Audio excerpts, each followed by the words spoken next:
In front of me is HUAWEI Nova 13 Pro, and today I would like to show you how you can open apps in split screen view.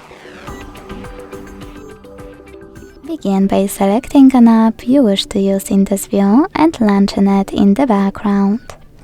Then click on this icon at the top right corner.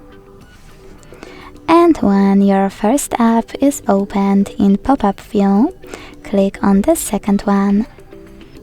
Now you need to hold this line located at the top of pop-up window and drag your window all the way to the top or all the way to the bottom. When you see gray area, let go. As you can see, after a couple of seconds, my apps are opened in split screen view.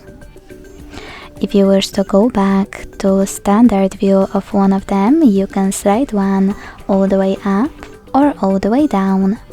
If you wish to close both, go into background apps and swipe both of them. Thanks so much for watching. If you enjoyed this video, leave a like, comment and subscribe. Bye!